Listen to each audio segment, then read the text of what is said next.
देखो इसमें दिया है निम्न रैखिक समीकरण युग्म को प्रतिस्थापन विधि से हल कीजिए, और इसका पहला पार्ट हमें दिया है x प्लस वाई की वैल्यू 14 के बराबर, और दूसरा पार्ट दिया है x माइनस वाई की वैल्यू 4 के बराबर। अब देखो ये प्रतिस्थापन विधि जो है इसमें क्या होता है कि इसमें या तो x की वैल्यू निकाल के दूसरे समीकरण में रख देंगे या y की वैल्यू निकाल के दूसरे समीकरण में रख देंगे। जैसे कि आप इसके नाम ही से देख रहे होंगे, प्रतिस्थापन मतलब स्थापना करना, एक की वैल्यू निकाल के दूसरे में स्थापित करना। ठीक है, तो ये चीज़ कैसे कर सकते हैं, जैसे अगर मैं इसको इक्वेशन 1 मानता हूँ, इसको इक्वेशन 2 मानता हूँ, तो यहाँ से आप देख रहे होंगे कि अगर मैं इसको इधर लेके जाता हूँ, समीकरण 2 में y को इधर लेके जाता हूँ, तो यहाँ से x की वैल्यू मुझे मिल जाएगी 4 प्लस वाई।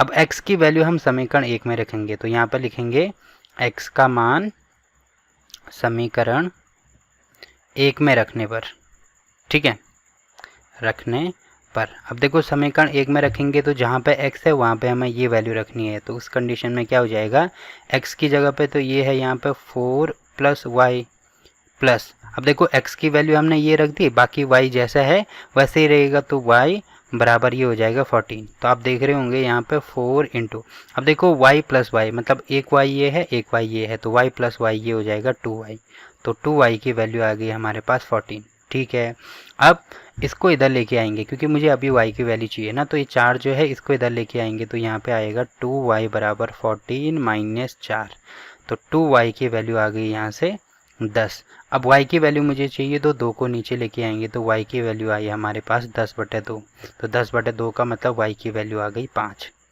अब देखो y की वैल्यू हमें मिल गई, अब हम x की वैल्यू निकाल सकते हैं, तो x की वैल्यू अगर मैं यहाँ पे रखता हूँ, x की वैल्यू समीकरण 1 में रख दो या समीकरण 2 किसी में भी रख सकते हैं, हमारा आंसर एक ही आएगा। तो अगर मैं समीकरण 1 में रखता हूँ तो यहाँ पर लिखेंगे x का मान नहीं सॉरी y का मान, तो यहाँ पर लिखेंगे y बराबर 5 अगर मैं समीकरण 1 में रखता हूँ, समीकरण 1 में रखने पर। ठीक है, ये चीज़ें लिखनी भी होंगी आपको, तो जैसे जैसे मैं लिख रहा हूँ वैसे वैसे आप लिखते जाना। तो y का मान 5 यहाँ पर रख दो, देखो समीकरण 1 है हमारे पास x प्लस वाई बराबर 14, तो y की वैल्यू रख दो, तो x प्लस 5 बराबर ये हो जाएगा 14 के। अब इसको इधर लेके आएंगे तो x की वैल्यू आई 14 माइनस 5, तो 14 माइनस 5 मतलब ये हो जाएगा 9। तो देखो x की वैल्यू भी हमें मिल गई और y की वैल्यू भी हमें मिल गई, तो x बराबर हमारे पास आ रहा है 9 और y बराबर हमारे पास आ रहा है 5, तो ये हमारा आंसर हो जाएगा। ठीक है, अब आप यहाँ पे ऐसे भी कर सकते थे कि यहाँ से इसकी वैल्यू निकालते हैं, यहाँ से अगर मैं x की वैल्यू यहाँ से निकालता, जैसे y की वैल्यू इधर लेके जाता, तो यहाँ पे ये हो जाता x बराबर 14 माइनस वाई, तब भी इसको सॉल्व करते तो हमारा आंसर एक ही आता। ठीक है, तो देखो पहला क्वेश्चन हमने यहाँ पे कंप्लीट कर दिया। वैसे ही देखो इसका दूसरा पार्ट हमें दिया है s माइनस टी बराबर 3। अभी देखो अगर ये चीज़ समझ में नहीं आ रही है तो धीरे धीरे जैसे हम प्रैक्टिस करते जाएंगे ना, तो वैसे वैसे आपके बेस क्लियर होते जाएंगे। तो अभी फ़िलहाल अगर समझ में नहीं आ रही तो ध्यान से वीडियो को देखिए और इसको समझने की कोशिश कीजिए। बाकी उसके बाद आपको इसको खुद कोशिश करना होगा, जब तक आप इसको खुद ट्राई नहीं करेंगे तब तक आपसे ये चीज़ें सॉल्व नहीं होने वाली हैं। ठीक है, पर एक बार आपको मेथड को ढंग से देखना होगा। तो इसमें भी वही करना है, प्रतिस्थापन करना है, मतलब एक की वैल्यू निकाल के मुझे दूसरे में रखनी है। तो यहाँ पे अगर मैं यहाँ पे s की वैल्यू निकालता हूँ, तो यहाँ पे समीकरण 1 में लिख देता हूँ मैं यहाँ पे समीकरण 1 से, तो समीकरण 1 से क्या हो जाएगा s बराबर, अब इसको इधर लेके आओ, तो इसको इधर लेके आएंगे तो ये हो जाएगा 3 प्लस टी। अब s की वैल्यू हमने निकाल दी, अब यहाँ पे लिखेंगे कि s का मान, अब देखो समीकरण 1 से हमने निकाला था तो समीकरण 2 में रखना पड़ेगा, तो यहाँ पे लिखेंगे s का मान समीकरण 2 में रखने पर। ठीक है, ये चीज़ आप पूरा लिखना है यहाँ पे। तो समीकरण 2 s की जगह पे 3 प्लस टी आ जाएगा यहाँ पे, तो s की जगह पे 3 प्लस टी कर दिया, बाकी जो वैल्यू जैसी है सारी वैल्यू ऐसी ही रहेगी। अपॉन में 3 है तो अपॉन में 3, फिर प्लस है तो प्लस, टी अपॉन में 2 है तो 2 बराबर ये हो जाएगा 6। ठीक है, अब आप देख रहे होंगे कि जैसे नॉर्मली क्वेश्चन को सॉल्व करते हैं ना, तो वैसे ही इनको सॉल्व करना है जैसे भिन्न वाले क्वेश्चन होते हैं। जैसे थोड़ी देर के लिए यहाँ पे टी नहीं होता, मान लीजिए यहाँ पे होता 1/3 प्लस 1/2, तो भिन्न वाले क्वेश्चन को कैसे सॉल्व करते हैं, सबसे पहले हर समान करते हैं। तो हर समान करने के लिए इसको अगर मैं 2 से गुणा करता हूँ तो यहाँ भी करना पड़ेगा, और इसको 3 से गुणा करता हूँ तो यहाँ भी करना पड़ेगा, तब इसका हर समान होके तब सॉल्व किया जाता है। तो सेम टू सेम यहाँ पर भी ऐसे ही किया जाता है। ठीक है, तो यहाँ पे आप देख रहे होंगे हर समान नहीं है, तो इसका मतलब हर समान करने के लिए इसको 2 से गुणा करना पड़ेगा। तो यहाँ पे भी 2 से गुणा करेंगे, बट इसमें ये ध्यान रखना है कि दोनों में गुणा होगा, क्योंकि अंश में तो ये दोनों वैल्यूज़ आ रही है ना।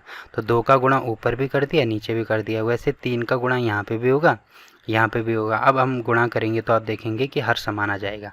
तो यहाँ पे आप देखेंगे 2 का गुणा मतलब यहाँ पे भी होगा, यहाँ पे भी होगा। तो 3 गुणा 2 यहाँ पे ये होगा 6 प्लस 2 गुणा टी, तो ये हो जाएगा 2t, और अपॉन में 3 गुणा 2 6 ये हो गया, ठीक है। प्लस ये हो जाएगा 3t और बटे में 3 दूनी 6 बराबर ये होगा 6 के। अब आप देख रहे होंगे हर समान हो गया। तो हर समान होने के बाद इसमें क्या करते थे, बटे में जैसे यहाँ पे 6 आ गया, ठीक है। तो बटे में यहाँ पे 6 आ गए, तो अंश में जो वैल्यूज़ हैं वो डायरेक्ट लिख देते थे। जैसे यहाँ पे 2 है तो 2, प्लस यहाँ पे 3 है तो 3, तो 3 और 2 5। तो यहाँ पे भी सेम टू सेम वही करेंगे। यहाँ पे आएगा 6, अब 6 प्लस 2t, अंश में ये आ रहा है और प्लस में यहाँ पे आ रहा है 3t, तो बराबर ये होगा 6 के, ठीक है। अब इसको सॉल्व करेंगे तो देखो 6 को अगर मैं इधर लेके आऊँगा तो यहाँ पे गुणा में हो जाएगा, तो ये हो जाएगा यहाँ पे 6 प्लस 3t ये है, 2t ये है, तो 3 और 2 5, तो ये हो जाएगा 5t बराबर 6 गुणा 6, क्योंकि इसका गुणा यहाँ कर दिया। अब ये जो 6 है इसको इधर लेके आएंगे तो ये हो जाएगा यहाँ पे 5t बराबर 6 गुणा 6, तो ये हो गया 36 माइनस 6। तो t की वैल्यू 5 को नीचे लेके आएंगे तो ना t की वैल्यू हो जाएगी इसमें से ये, तो 30 बटे में 5, तो 30 बटे 5 मतलब यहाँ से काटेंगे तो ये हो जाएगा 6। तो t की वैल्यू हमने निकाल दी 6। अब t की वैल्यू हमने निकाल दी, तो t का मान समीकरण 1 में रखो या समीकरण 2 में रखो, उससे कोई फ़र्क नहीं पड़ता, ठीक है। कोई भी एक समीकरण में रख दो, हमारा आंसर एक ही आएगा। तो अगर मैं t का मान लीजिए समीकरण 1, देखो ये मुझे आसान दिख रही है तो यहाँ पे रखता हूँ। तो यहाँ पर लिखना होगा कि t का मान समीकरण 1 में रखने पर,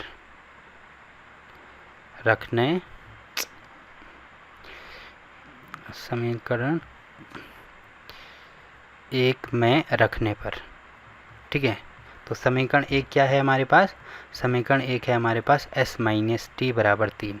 तो t की वैल्यू यहाँ पे रखेंगे तो s माइनस टी की वैल्यू है 5 बराबर ये हो जाएगा 3। तो s की वैल्यू इसको इधर लेके आएंगे तो 3 प्लस 5, तो s की वैल्यू हमने निकाल दी 5 और 3 8। देखो t की वैल्यू हमें मिल गई कितनी, t की वैल्यू हमें मिल गई 5 और s की वैल्यू हमें मिल गई 8। तो ये हमारे आंसर हो जाएंगे, ठीक है। तो देखो ये वाला क्वेश्चन भी यहाँ पे कंप्लीट होता है। अब देखो अगला क्वेश्चन क्या दिया है इसमें,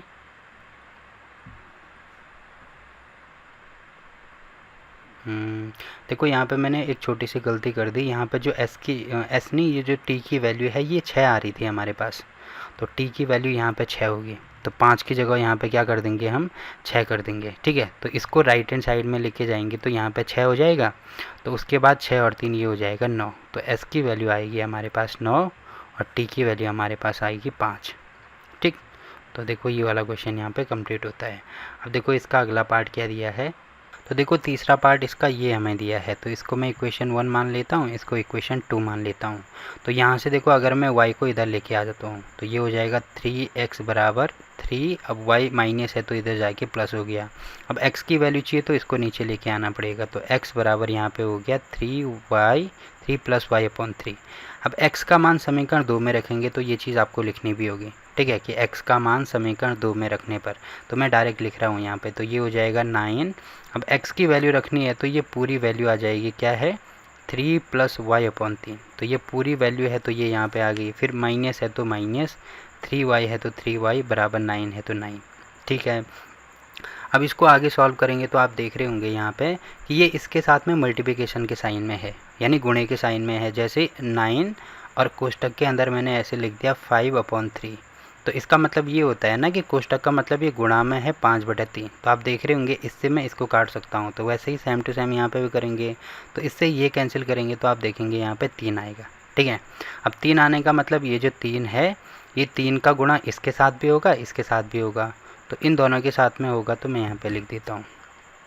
तो 3 का गुणा 3 के साथ में होगा तो हमारे पास आएगा 9, ठीक है। प्लस 3 का गुणा y के साथ में होगा तो ये हो जाएगा 3y, माइनस यहाँ पे होगा 3y बराबर ये हो गया 9।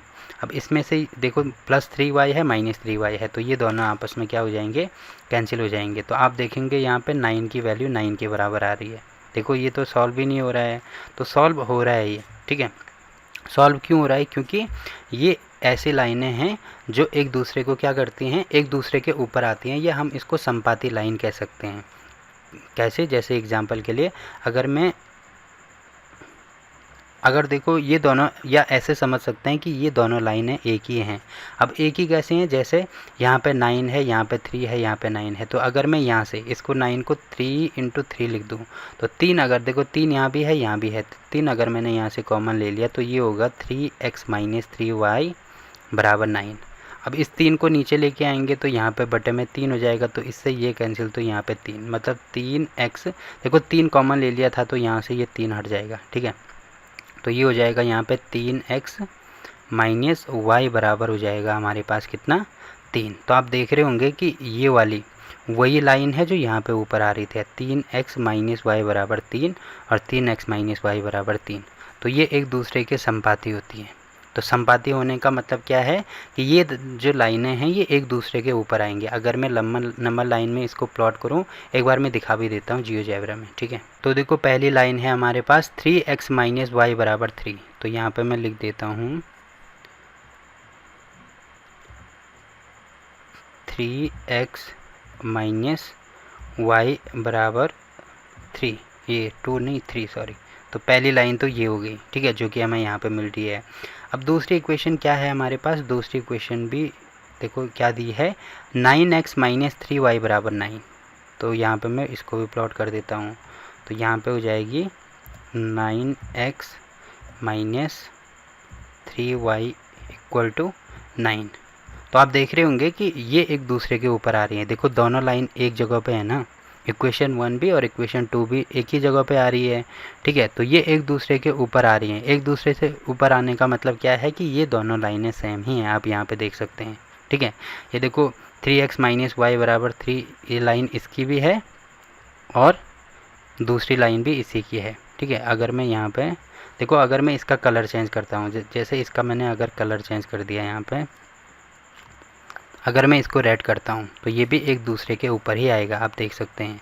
और अगर मैं इसका कलर चेंज करता हूँ तो यहाँ पे देखो, अगर मैंने इसको अगर मैं ब्लू करता हूँ तो ये देखो दोनों एक दूसरे के ऊपर आ रही है ना। जबकि अगर मैं कोई से भी दूसरी अन्य लाइन लूँ, जैसे मैंने ले लिया 3x + 2y = 24, जैसे मैंने एक इक्वेशन, एक लाइन ये वाली ले ली, तो ये वाली लाइन देखो इसमें नहीं दिख रही है, मतलब काफ़ी दूर ये बनेगी। अब दूर कहाँ बनेगी, इसको मैं यहाँ पे दिखा देता हूँ, ये जूम आउट करनी पड़ेगी मुझे। तो देखो ये वाली लाइन बन रही है, ये 3x + 2y = 24 वाली। तो ये लाइन अलग बन रही है और ये दोनों लाइन एक साथ क्यों बन रही है, क्योंकि दोनों लाइन एक ही हैं, ठीक है। तो आपको यहाँ पे कंफ्यूज नहीं होना है बिल्कुल भी कि इसकी वैल्यू ऐसे क्यों आती है। देखो जब भी ये दोनों आपस में बराबर आएंगे तो इसका मतलब ये संपाती लाइन है, तो यहाँ पे लिख देना संपाती रेखाएं, बस। तो ये हमारा आंसर हो जाएगा, ठीक। तो देखो इसके 3 पार्ट हमने इस वीडियो में कवर किए, इसके बाकी के जो 3 पार्ट हैं वो हम अगले वीडियो में कवर करेंगे। और बाकी जितने भी क्वेश्चन हैं क्लास 10th के किसी भी चैप्टर के, वो सारे क्वेश्चन आपको नीचे प्लेलिस्ट में मिल जाएंगे। तो चैप्टर वाइज, मतलब हर चैप्टर की अलग प्लेलिस्ट मैंने बना रखी है, तो वहाँ पे जाके आप किसी भी चैप्टर की कोई सी भी वीडियो या कोई से भी क्वेश्चन को देख सकते हैं, ठीक। तो फिलहाल के लिए इस वीडियो में इतना ही। वीडियो अच्छा लगा तो वीडियो को लाइक कीजिए, शेयर कीजिए अपने दोस्तों के साथ और चैनल को सब्सक्राइब करना ना भूलें। तो मिलते हैं आपसे एक और नई वीडियो में, तब तक के लिए बाय बाय।